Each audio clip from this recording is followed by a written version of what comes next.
Hi, everyone. My cold is nearly gone, and I want to thank all of you who sent me wonderful emails to get well. It really does mean a lot. And Chocolate and Fluffy are healthy, happy, and they are playing downstairs tonight.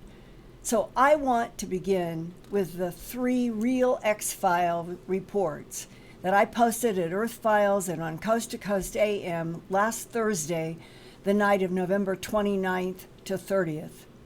And there are 3 titles at my website, my news website, earthfiles.com, that I hope if you haven't read them, that all of you in my Earth Files YouTube channel audience will eventually, maybe tonight after this broadcast, go to Earth Files and go to these real X-Files.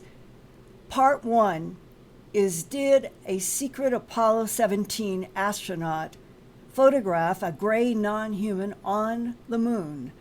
And this goes with a photograph that he provided me that is very high resolution of some kind of a gray being that allegedly was on the moon during Apollo 17. It is so high res that you can even see minute little tiny hairs in the gray skin of this being. Part 2, secret astronaut reports that both Apollo 18 and 19 failed. No astronauts returned from either mission. But he says the Apollo 20 secret mission was astounding. Part 3, secret Apollo 20 astronaut investigated ancient 3-mile-long UFO on the moon.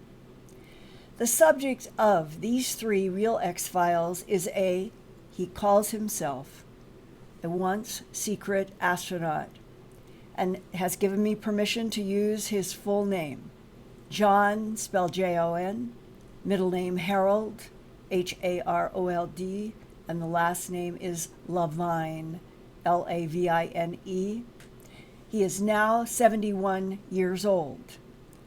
He says he worked for the CIA and the NSA in the 1970s and says that he was secretly behind the scenes in NASA's Apollo 17, which is officially the last NASA mission, Apollo mission, and on 18 and 20, and knows about what happened on 19 as well.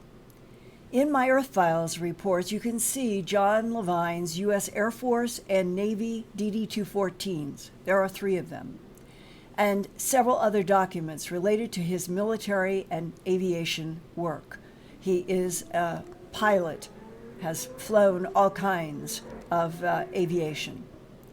I placed the 3 real X-Files in that particular section at Earth Files, where for the past 20 years, since I began creating and producing earthfiles.com at the end of 1998, I have always defined the real X-Files section this way, and I have this quote up at the real X-Files section at the top inside of my Earth Files news website.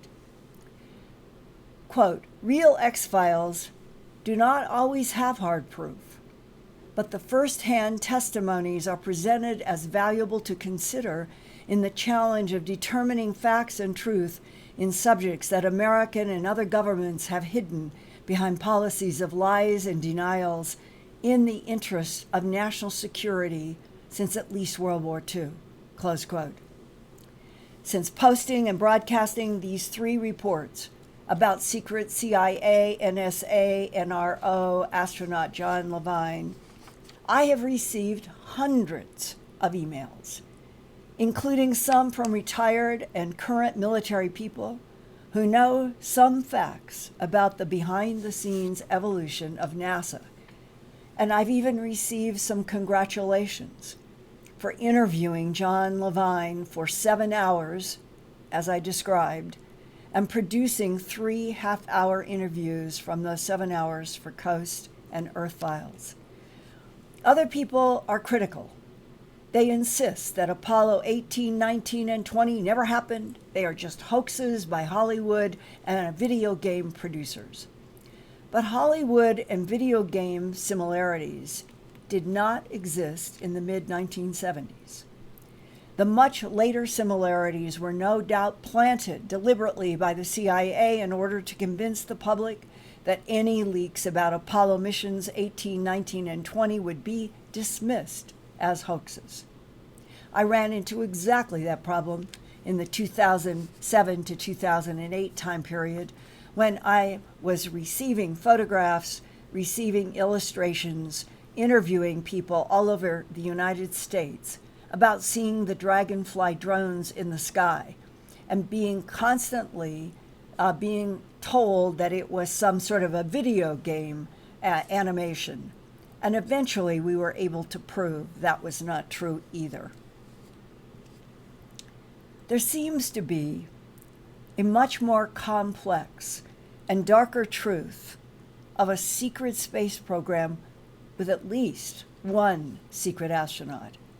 For those of you who missed my recent Coast broadcast, I am going to begin with what I said last Thursday, and then I'm going to share with you some of the most repeated questions from audiences and the answers and comments to those questions from a researcher who has been helping me with the history of NASA and things like the Saturn V rockets, and John Levine himself. World War II officially ended with the American atomic bombs dropped on Hiroshima and Nagasaki, Japan. And that was in August of 1945. And then another secret war was started in the United States. The weapons have been lies and deceptions. The targets are the public and the media. The influencers are the Central Intelligence Agency, NSA, DIA, NRO, and the military, the special military operations that they use for difficult missions. Their decades-long strategy has been to use sarcasm and call hoax on any photographs, films, videotapes, physical evidence, or first-hand eyewitness testimonies that could confirm the truth they are trying to hide. That non-human entities, friendly, neutral, and unfriendly, are interacting with Earth, the Moon, Mars, and beyond, and have been for centuries, according to insider leaks. Whistleblowers from what I call the reality war occasionally make contact with some of us who are trying to understand and report more facts about the complex and bizarre battleground. One whistleblower emerged on the internet a month ago at the end of October 2018 with the words, quote, "I've decided to come clean," close quote. His blog has half a dozen photographs from his U.S. Air Force and Navy career, and one intriguing photograph allegedly of himself in a NASA Apollo astronaut suit. The blogger revealed his name, John Levine, inside of a June 7, 1982 Department of Navy Aerospace Medical Institute document. John wrote, quote, "During the period of 1969 to 2008, I worked with NASA, the CIA, the NSA, which is the National Security Agency, NRO, which is the National Reconnaissance Organization, as well. My work with them involved both Apollo and space shuttle flights," close quote. Suggesting that he did secret behind-the-scenes astronaut work for NASA, Levine sent a photograph that you can see in my three-part Earth Files, X Files, that John Levine insists it is him after he was handed a phony nose piece to put on the end of his actual real nose. And he says about this photograph, which you can see at Earth Files, and you will be able to see in the live stream later. Lori is going to put some of these photos up at the live stream. Quote from John Levine, "NASA gave me a fake nose for this picture to keep me under wraps. It makes my nose look pointed. They said it wouldn't come off during the flight, and it didn't. Also, I weighed 165 pounds on graduation from high school. And then I weighed 185 pounds as an officer in officer candidate school. It was a requirement on graduation from OCS. After a year in the fleet where the weight requirement wasn't as stringent, I weighed between 210 and 220 pounds. So in this image in the astronaut suit, my face looks a little more fleshy, and my lower lip looked a little oversized due to the downward camera angle. This picture was taken on the gantry just prior to entering the command service module for Apollo 20 in August of 1976. John Levine also said, quote, "And yes, there are UFOs galore. The governments of the world are doing a tremendous job of handling UFOs darting this way and that with both radar and visual sightings. UFOs are dangerous and many pilots have lost their lives in pursuit. But often UFOs do no harm at all, possibly reconnaissance," close quote. Shortly after Levine's blog posting on October 26, 2018, a friend of his forwarded to me a DD-214 military record of Levine from the U.S. Air Force and 2 more DD-214s for 2 tours of duty with the U.S. Navy. John gave me written permission to use his real full name that is on his birth certificate, which I also have. It is John Harold Levine. He was born July 20th, 1947, into a Texas family connected to money and political influence. 2 months later, on September 18, 1947, President Harry Truman created the Central Intelligence Agency to monitor and analyze the alien presence without the public and the media knowing there was serious government concern about UFOs. John's father became a manager within the Central Intelligence Agency and was a close friend of Howard Hughes, Jr., the highly successful businessman who founded the Hughes Aircraft Company and Aerospace Group, and during and after World War II, Hughes was a major defense contractor in the United States. The Levines and Howard Hughes were close friends, and Hughes took an interest in having young John's IQ tested. It was a high number, and that's why John Levine, with Howard Hughes' help, became a part-time contractor to the CIA even before graduating high school. Then John Levine joined the U.S. Air Force, did successful assignments for the National Security Agency in Vietnam, which led to more service for the U.S. Navy. By 1972, John Levine's superior spatial and mechanical abilities were highly valued by the CIA. Further, his connection to both Howard Hughes and the CIA might explain how he allegedly came to be a secret astronaut on NASA's very secret Apollos 18, 19, and 20 missions, and what he did behind the scenes on Apollo 17. He was the perfect candidate to work as a behind-the-scenes astronaut in America's secret space program that was designed to monitor non-human interactions with our planet, the moon, and our solar system. John's first secret astronaut assignment was Apollo 17 because he had already demonstrated telepathic abilities with non-humans during his previous military missions. Today, he says he does not know who he substituted for on Apollo 17, or was he even an addition? But that NASA needed him to communicate with an alien intelligence on the moon at that time. The launch date from Kennedy Space Center in Florida was December 7th, 1972, when John Levine was 25 years old.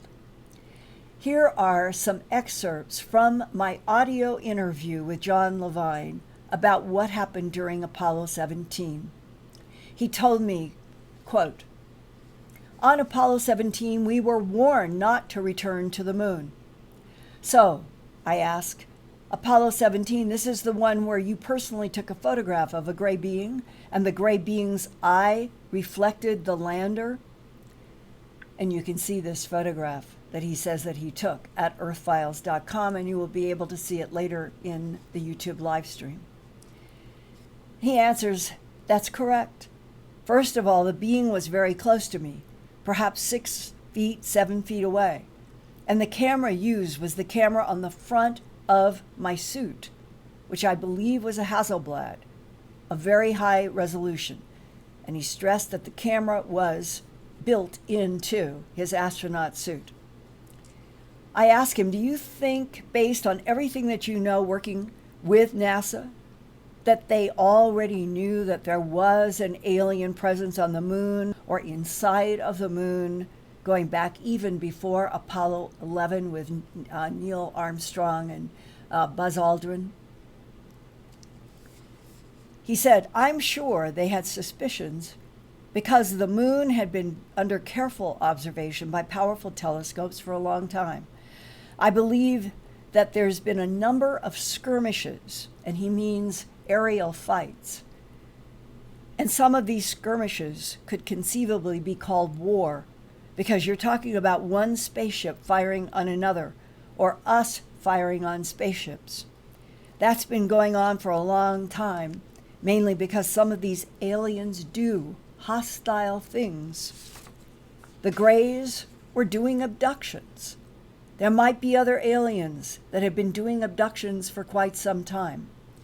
As an interesting footnote right here, all the way back to the 1980 to 82 time period, shortly after the broadcast of my documentary film, A Strange Harvest, about animal mutilations and the perpetrators being quote-unquote creatures from outer space, as described to me by law enforcement, that the people who came to me, they would be like whistleblowers today, but back then it was even people who might be in law enforcement who knew military whistleblowers.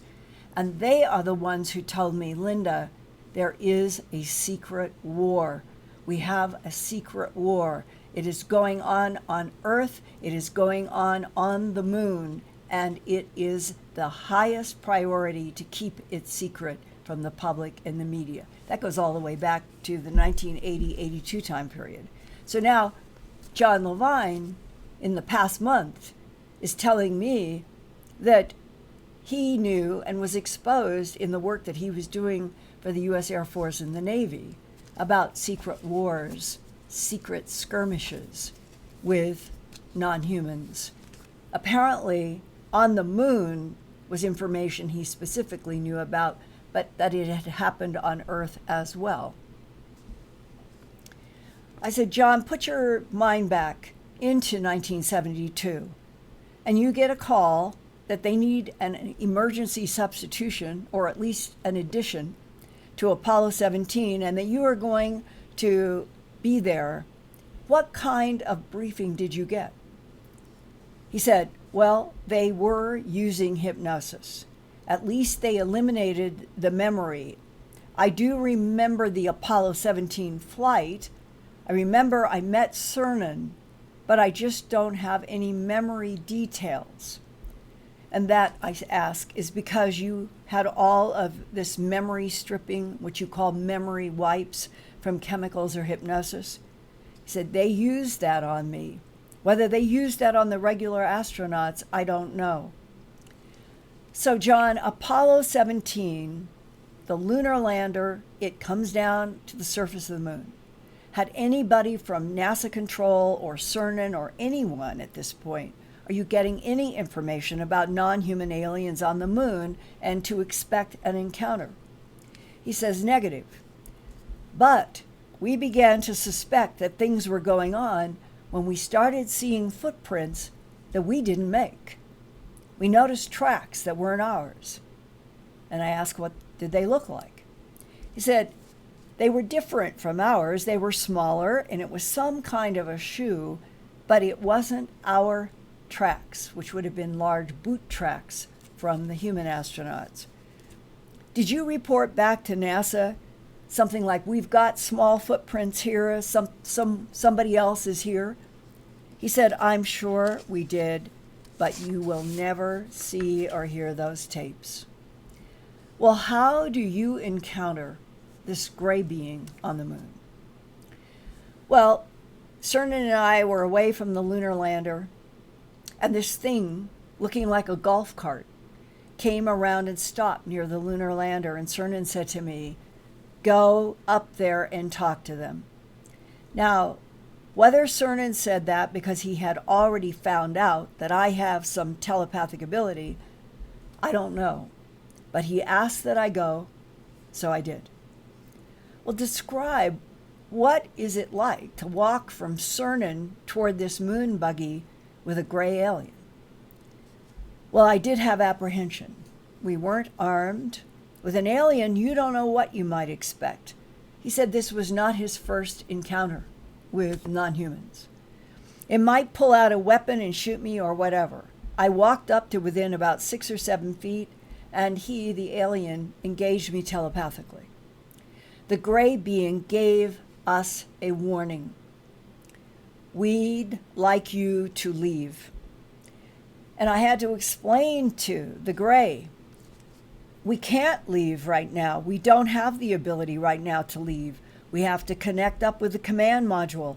That has to be done at a very certain time, and so we have to be here another day. If we leave right now, we might not connect up, and it could mean our death. Well, that seemed to satisfy the alien. Well, what did the gray respond? He said, don't come back to the moon. We don't want you on the moon. And I told him I would pass that message on to our superiors. John, is that why the Apollo missions ended? I believe that is why they officially ended after 17. But they did keep going secretly in Apollos 18, 19, and 20, close quote.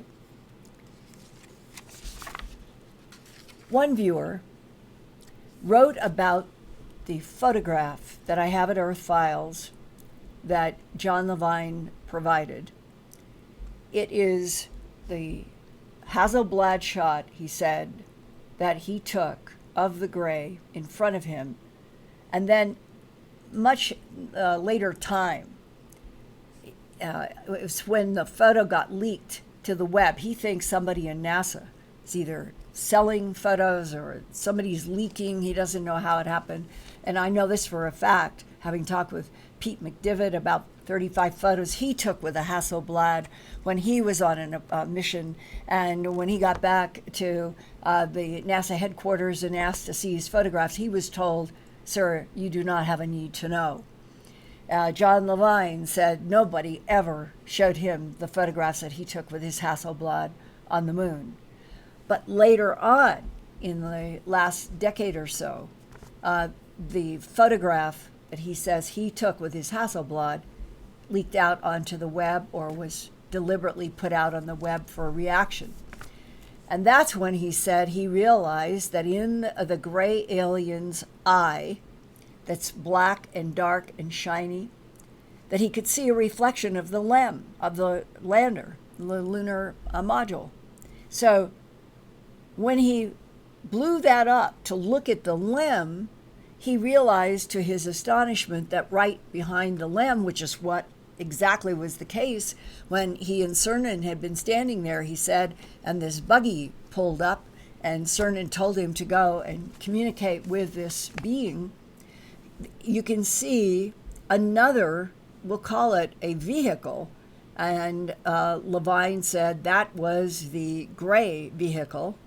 And then beyond, in the upper, if you're looking at it this way, the upper left of the photograph, there is an Earth set, an Earth setting with the lunar horizon. Now, I got one or two questions about this. One viewer wrote about this comment of what is in the eye of the being. Quote, Dear Linda, first let me express my appreciation for the years of research that you have performed and shared over the years. Thank you very much. I listened with interest to your segments recently on Coast to Coast, wherein you spoke with John Harold Levine. I fear, however, there may be a factual discrepancy in his story. He states that he and Gene Cernan were watching the Earth set from the surface of the moon when they were interrupted by the arrival of the vehicle, this moon buggy thing of the gray alien. In fact, he said they were somewhat irritated by the interruption. They wanted to see the Earth set. And this writer says, the factual discrepancy arises due to the fact that an Earth set has not occurred on the moon in billions of years. The same side of the moon always faces the Earth. Therefore, the Earth remains stationary in the moon's sky. The Earth neither rises nor sets in the moon's sky. Indeed, from the Apollo 17 landing site, the Earth never approaches the horizon, as shown in the photo presented as supporting evidence. Respectfully yours, close quote. Well, I did a search on this question. Some people helping me did a search. And here's an official answer. This is NASA website. Are there Earth rises and sets on the moon? Quote, because the orbit of the moon is tilted about 5 degrees with respect to the Earth's equator, from the moon there will be locations where the Earth will slowly rise and set during the lunar month as seen from the surface, close quote. So any moment in a month cycle, you could see an Earth rise and an Earth set, not waiting billions of years. Where was John Levine on Apollo 17? The public history of the, quote, last Apollo mission 17 states that Commander Eugene Cernan and astronaut Harrison Schmitt spent 75 hours on the moon in the Taurus-Littrow Valley, while astronaut Ronald Evans orbited the moon, waiting for them to come back in the lunar lander to the orbiter for the trip back to Earth. In that valley, geologist Schmitt discovered strange orange lunar soil in what is called the Shorty Crater. Detailed chemical and dating analysis of this mysterious orange soil suggested that it might have come from an explosive volcano eruption 3.64 billion years ago. And that's when they surmised that there were drops of molten rock that cooled rapidly into nearly spherical round crystalline grains. You can see photographs of this having to do with the Apollo 17 mission. But everyone says the source of other unusual elements found in the orange mysterious soil remains unknown. The Apollo 17 crew returned with 110 kilograms of rock and soil samples. What if in that weight, part of it, some of it, it might have been John Harold Levine?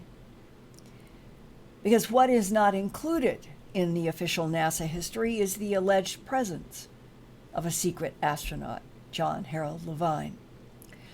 Was he a fourth person on Apollo 17 that no one knew about in order to use his telepathy skill to communicate with the alien presence that they wanted to communicate with on the moon? Or was he a secret substitute for one of the 3 other astronauts?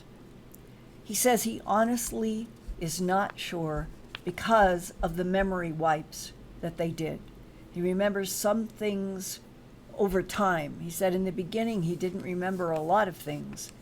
And over time, as I've talked with other people who have had chemical or hypnotic manipulation, they will begin, whether it's in dreams or sudden thoughts, he has remembered many things and then can't access memory on other matters.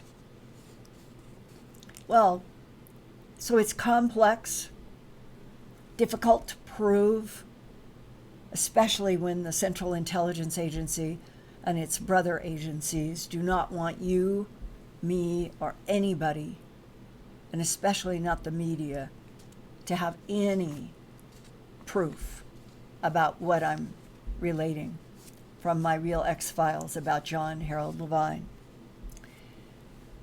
Now, what I would like to share is an email that I received on Saturday, December 1st, 2018, from a currently active military specialist in Special Forces with whom I have had one face-to-face meeting, and he is an extraordinary person. He says, "Hi, Linda, I received word that you interviewed John Levine. Great accomplishment. I bet your eyes were opened a tad. Given my responsibilities in charge, I always follow the money.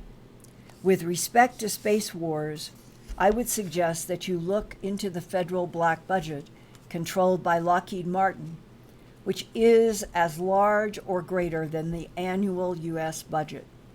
Therein you will find where the missing, or more to the point, unaccounted greater than $40 trillion lie and where it has been spent." And he's implying the dark secret space program going all the way back to the 50s. As you probably learned from John Levine, we are indeed in conflict with various alien beings, some of which are cybernetic. We continue to lose many good men to this quiet conflict, the secret war that I was telling you about, that I had been told some details back in 80 to 82 for the first time, the secret war. Different types of alien craft have been located on Earth, Moon, and on Mars. This is the special ops contact. Some we still cannot penetrate or board. I asked John Levine about that strange sentence, and he said, "I'm not sure what it means." Some, meaning alien craft, that we would somehow have some access to, we still cannot penetrate or board. We have made headway in replicating such advanced technologies by reverse engineering. As you can imagine, there is so much more and very serious events still being kept from the public. As you know, Linda, their capabilities, abilities for mind control and communication and technology are far superior and stealth and scary. Unfortunately, some of the derivative alien technologies are being used today, and frankly, it is often difficult to discern whom you may be dealing with due to the different alien capabilities. My hope is that these technologies are not used against us, ourselves, we humans, as they are perfected by the technocrats, military, complex, deep state players versus our children and our heirs. Linda, take care and keep on hunting, close quote. And he is a current special operations leader. Are there any hard facts about secret astronauts at NASA? Perhaps insights that go back as far as December 10th, 1963. That's when a group of 7 astronauts were announced for the first time by NASA for what was called the U.S. Air Force Manned Orbiting Laboratory, or MOL. The project was developed from several Air Force and NASA concepts of manned space stations. They wanted to put space stations up even back then to be used for reconnaissance on planet Earth. 6 years later, in 1969, the MOL project was allegedly canceled because unmanned reconnaissance satellites worked better and more cheaply. The U.S. space station development continued with NASA's Skylab, which flew in the mid-1970s. John Levine says, for the 1973 Apollo 18 and 1976 Apollo 20, the launches were Saturn V rockets from Vandenberg Air Force Base, about 160 miles northwest of Los Angeles. John wrote to me, quote, Vandenberg Air Force Base was used to prevent spying eyes. Rocket launches were frequent and Californians paid them no mind. Vandenberg is a fair distance north of Los Angeles, and the rockets go out over the Pacific, not over the western U.S. Levine says that Vandenberg has a large military buffer of land around it, and Saturn V launches, day or night, would not have been very visible or even noteworthy to a rural population in that coastal region of the Los Padres National Forest in the 1970s. But were there such Saturn V rocket launches at Vandenberg Air Force Base back then in the early 1970s? What I am finding with other research help is historically it's not precisely clear if there were any above ground launches. Martin Marietta had built underground launch facilities for the Titan ICBMs a decade earlier, before in the 1960s. By the 1970s at Vandenberg Air Force Base, there was a space and missile test center called the 6,595th Aerospace Test Wing. This work was done out of Vandenberg Space Launch Complex 6. And this was the area originally developed for the Titan III and the Manned Orbiting Lab missions. The official government version of Space Launch Complex 6 is that when the MOL manned reconnaissance missions with astronauts were canceled in June of 1969, all work at Vandenberg's Complex 6 stopped until January of 79. However, if there were a secret underground launch pad for the Saturn V, it might have been in that Space Launch Complex 6, hidden from the whole world, except for secret astronauts, such as John Harold Levine, going on highly classified, not supposed to exist, Apollo 18 and 20 missions to the moon. Writer John Hatcharian, who was involved in the development of the now classic Hollywood feature film about the military's search for Red October. John has been helping me with research on Vandenberg and on the Saturn V history and other matters related to John Levine. John Hatcharian found a 1980 photograph of Vandenberg's Launch Complex 6. We'll have this photograph up at the YouTube live stream after I have done my report tonight. In it, there is a very large, very precise, geometric, rectangular, we'll call it a hole. It's going down. And when John Hatcharian was analyzing the photo really closely, he said, quote, I don't know what this rectangular hole is, but it looks big enough to launch a large rocket from, close quote. But John Levine told John Hatcharian and me that he only remembers launching from surface pads, nothing underground. And neither John Hatcharian nor I can find any evidence that Saturn V's launched to the moon from surface platforms at Vandenberg Air Force Base in the 1970s.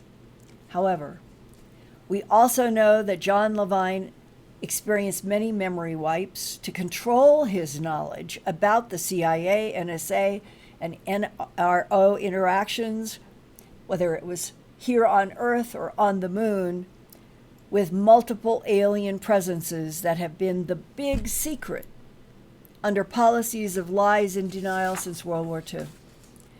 In fact, tomorrow night on Phenomena Radio, John Greenwald, creator of the Black Vault, will join John Burroughs and me to talk about a lot of CIA documents that John Greenwald has been working long and hard through FOIA to get from the CIA.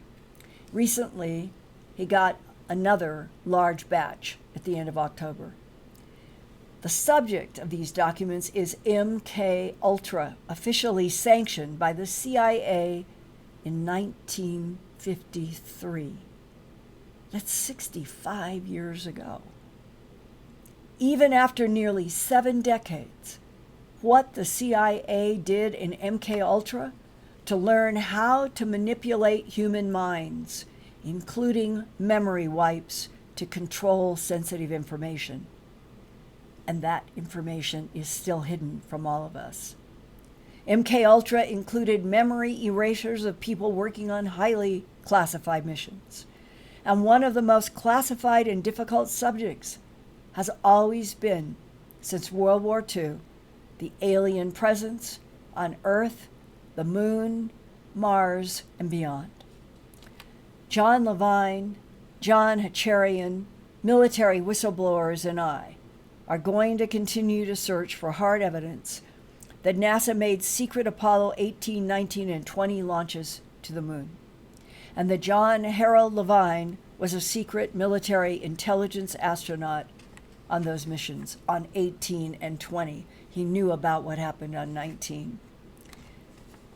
And bottom line, the astronauts that went on 18 and 19 secretly never came back, the ones that got to the moon's surface. Maybe a whistleblower with substantive information is listening right now to this live stream who can provide more pieces to this puzzle. If so, please contact me by hard mail at my post office box 21843, Albuquerque, New Mexico 87154. And depending upon the sensitivity of information, you can begin by emailing me at earthfiles@earthfiles.com so that I can then guide you in a way for us to communicate safely further. For those of you who over the last 40 years have been in the category of whistleblowers, who have tried to help me to penetrate the policies of lies and denials that our government has had, maybe in the beginning for the right reasons. They were afraid that there would be public panic. But today, as we're going to be celebrating New Year's Eve to New Year's Day 2019 in a month, less than a month, to continue going forward in this 21st century without everybody being told the truth, that we're not alone in this universe. We've never been alone. The remote viewers who worked for the Defense Intelligence Agency and the CIA back in the 80s, they all know. They remote viewed officially. And they're the ones who say the universe is teeming with life.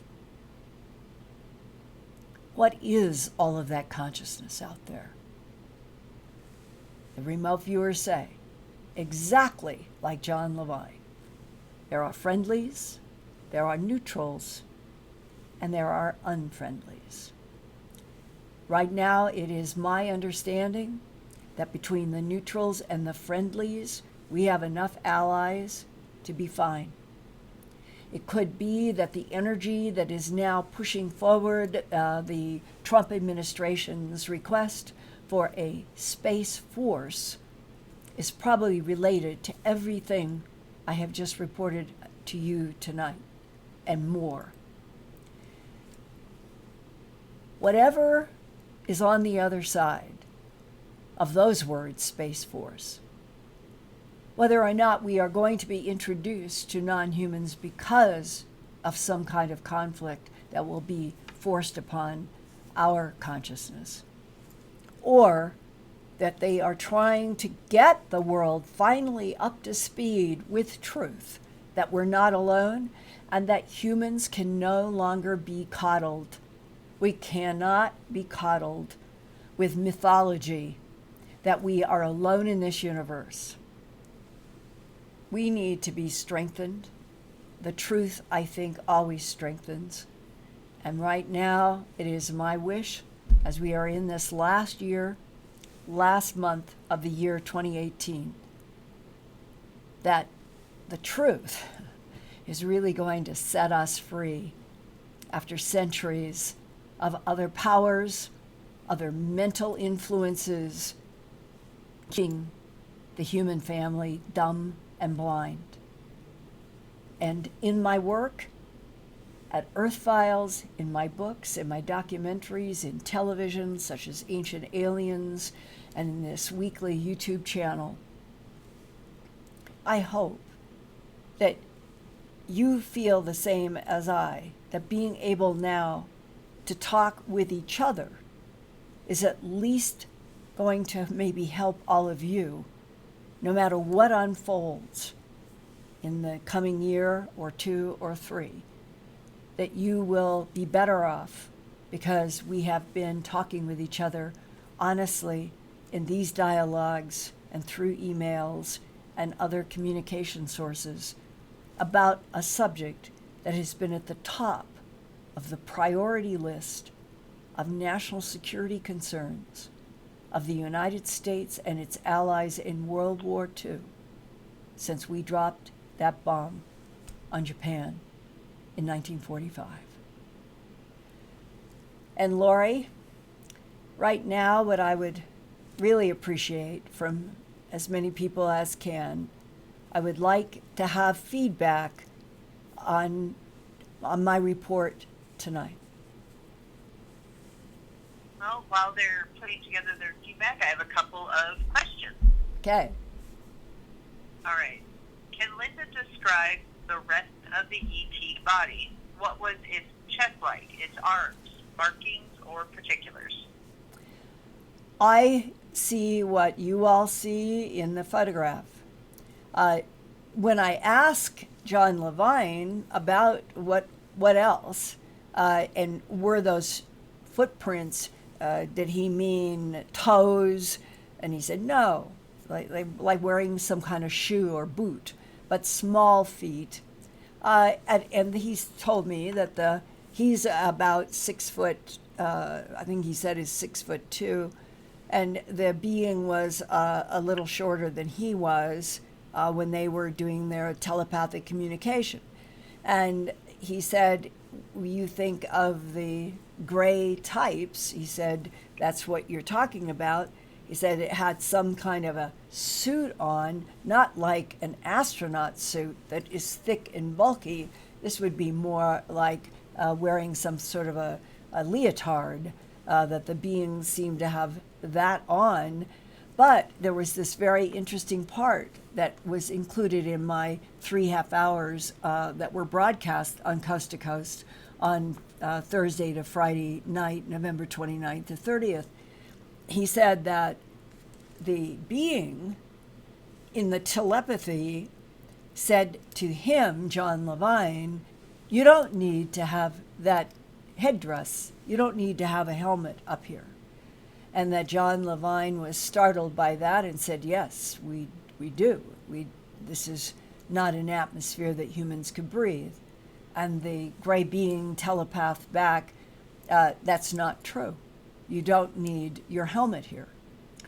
Well, one of the strangest photographs, and John Levine was the first to tell me, Linda, I'm going to send you a photograph. He said, it's real. I'm putting my background, my experience. This is a real photograph. And he said it is one of the astronauts, and in the foreground is a cat. Sort of gray and white cat. Like Simba or Chocolate or Fluffy or a cat was suddenly walking around on the moon. He said, I know that it sounds insane, but he said, it's my understanding that, and he said that he had been warned that there was a cat by somebody at NASA and never try to touch it.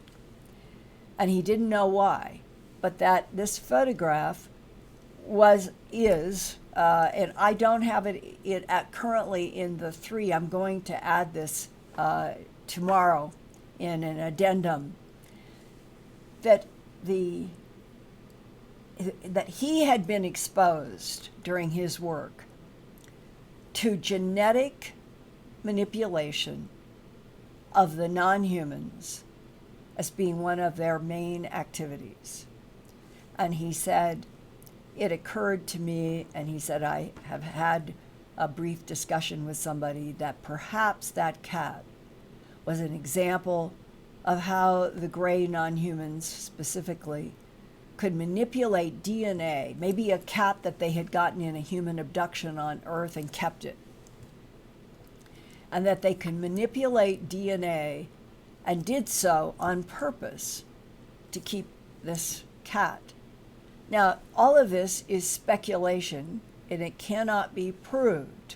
And John Levine, if he were sitting here, would be the first to say to you, he said, I'm telling you the truth to the best of my ability to remember in and around the memory wipes, and to know that your audience needs to know that we astronauts, whether it was public or secret, not a single photograph, not anything, not rocks, not anything that we take is to be left with us.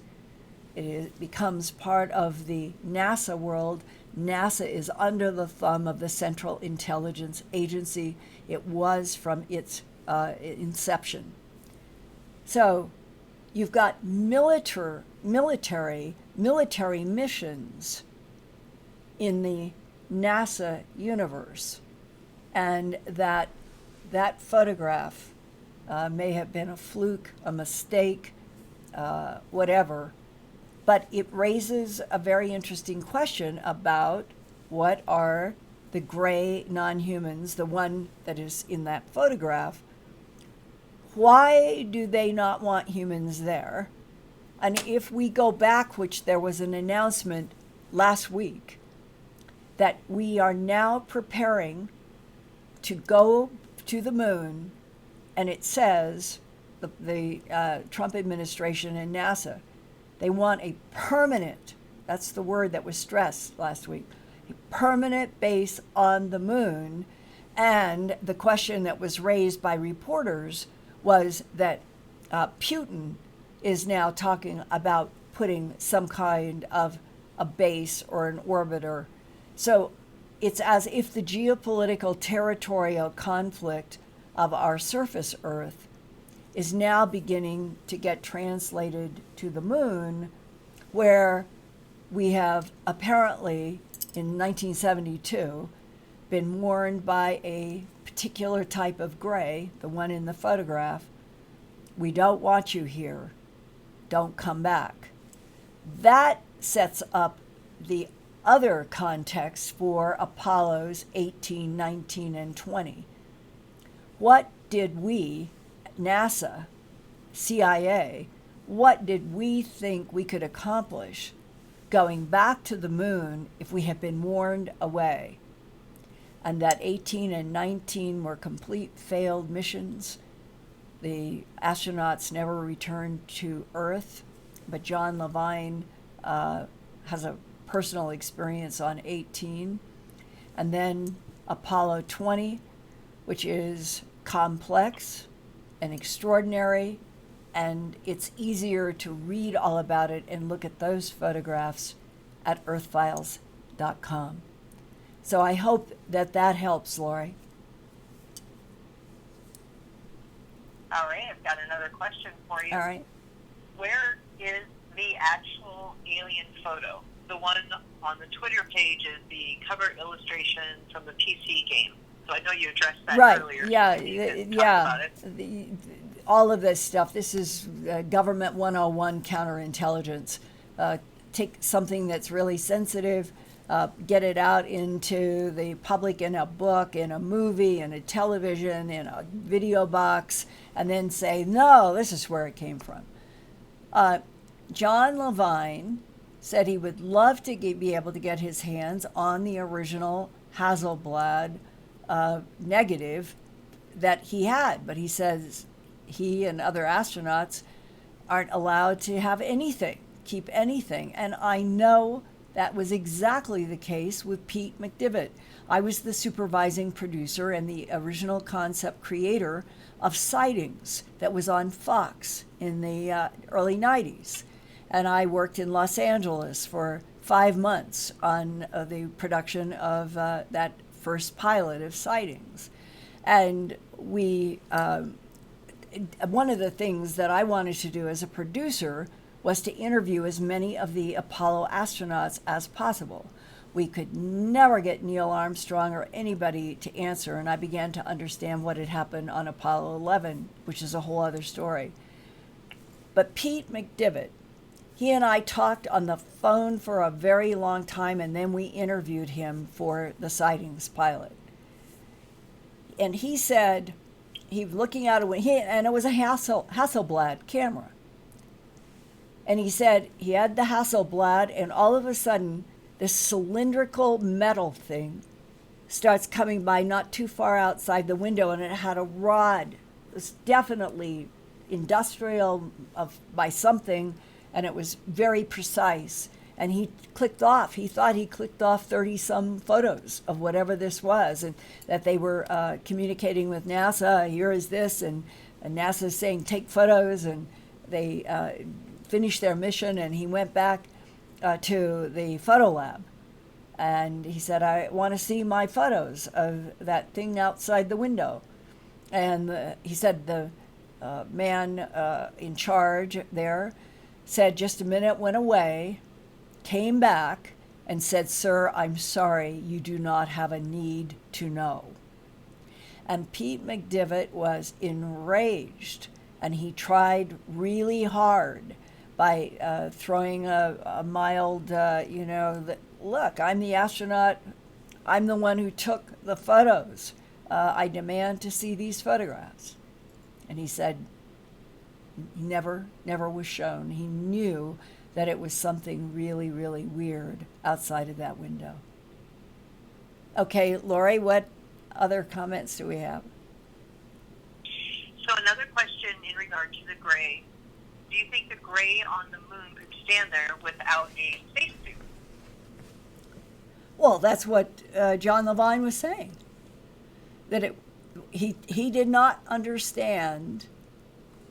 Here the humans are in these big, bulky white suits, and here is something in, when I said a leotard, I mean, we're just talking, like something that's on the skin, with no headgear, nothing, and that the being had communicated telepathically to John Levine, you don't need to have that helmet on here.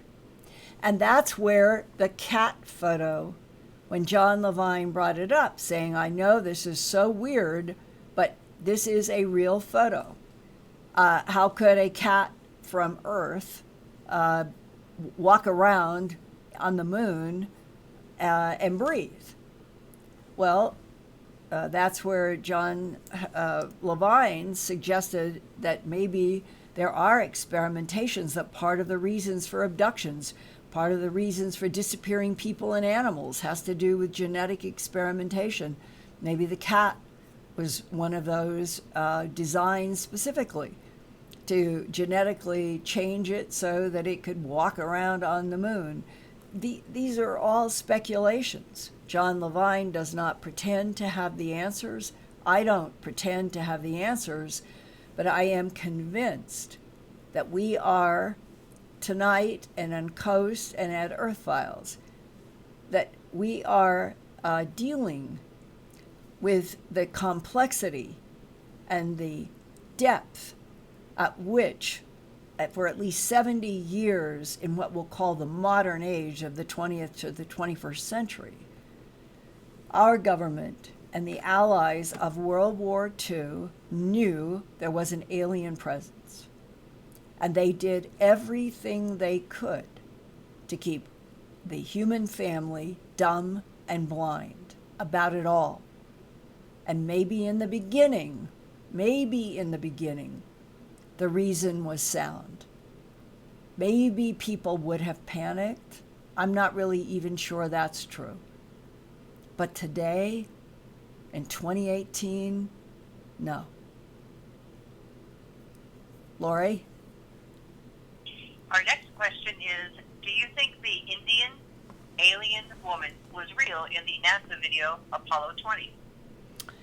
Well, it's if the cat on the moon is sort of shocking, I don't know what the word is for the description. I know that I have almost an entire hour of the audio details from John Levine talking about being with the military, Rutledge, the commander, to go through what was later estimated to be 4.8 kilometers, about 3 miles long craft, which had originally been photographed in Apollo 15. It is the cigar-like object that people have seen on the web for a long time that's lying at an angle in a crater.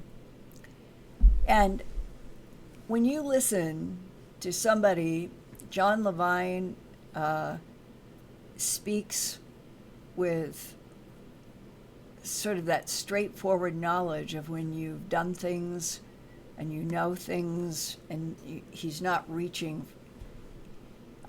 As he describes getting to this cockpit that NASA control had told him they had to get to,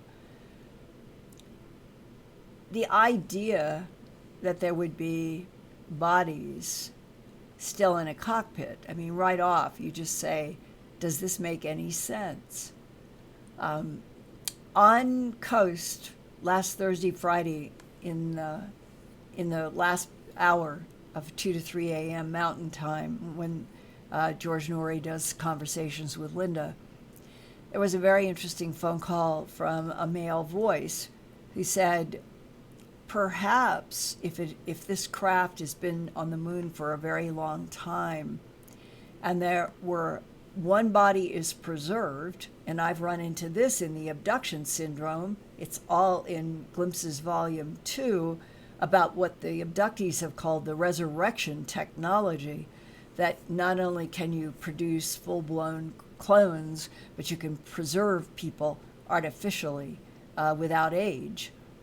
That perhaps that's what he thinks. That's what John Levine said he talked with Commander Rutledge. Were they dealing with a technology, whether it was the tubes on her face when they found her, according to him, and I understand all the arguments about somebody doing an Apollo 18 and an Apollo 20 as a hoax and all of this, that all of these are supposed to be studio produced fakes. But if you talk with John Levine for 7 hours, you don't feel like you are in the presence of somebody who is making this up. But he's the first to say, I can't prove it because I don't have access to our original, the photographs we took, the video we took. He said, I don't have anything. And his argument about how he became conscious of all of this is that he thinks that there have been purposeful or maybe money, who knows, that the leaks onto the web, which has only happened in the last decade or so, that those leaks were from his original work, which he never ever had once he left the Apollo 20 mission. So what I think going forward is valuable in terms of journalism is I am trying to see if there's anybody out there in the world who might have some hard evidence and that you can get it to me that would help prove, let's say, the Levine story, or prove that it's not true. I'm not sure. It's hard to prove an absence of something. But nevertheless, we are at a very interesting point in this story, that so much of what he has described, I have pieces in other stories that have gone on all the way back to 82. So we, as a community of people who would like to just know the facts and the truth, that's my only goal, inside of what I consider to be an established known now that we're not alone in the universe, that we can say that much, even though it hasn't been officially announced. And that those of us who really would like to know the facts and the truth, where did we come from? Where do these other non-humans come from? Who has been involved with all of the genetic manipulation on the planet? Why would there be bases of these beings on the moon and basically thinking that they can order humans away? What is the geopolitical territorial boundary or boundaries in our solar system, in our Milky Way galaxy, if in fact there are factions, civilizations that fight each other and others are neutral and friendly? So my hope is that out of these really difficult snarls, where you get this much data, this much content, a man who has provided all of these DD-214s and his certificates, I only have some of what he has provided at Earth Files, there's lots more, that we can grow out from this with each other, trying to find more information. And as we go forward, I won't be doing this every week, but if something major should develop, if some person of a military background or some evidence comes forward that is really solidifying to what John Levine is testifying to, then we can do updates. So that's what I hope out of this, that we all can agree that this is definitely worth continuing to dig into, because there's so much there, even if unproved. So thank you for being here tonight. And I guess we've come to the end, but Lori, you wanted to do a poll of our listeners. Yeah, so what I'm going to do, as soon as the show is over, everyone, I'm going to have a poll up for you on Twitter. So what we're looking to do is see if we were able to sway some people. So please be sure to check that. I already put the links in. Thanks for all the feedback on the pictures. And Linda, everyone loves the pictures. They're all posted. They got to see them. Good. So we got a lot of great feedback, and I'll make sure that you get to see all of that in the chat. Thank you to everyone who sent over super chats tonight as well. Oh, yes. And remember, you guys, if there wasn't something really valid in what John Levine is reporting, I wouldn't be getting communication from people who are current special ops saying what that man said tonight that I read. So there is definitely something here. And all of you, I welcome you helping me try to find more hard evidence. And we will be here next Wednesday with brand new show, more information.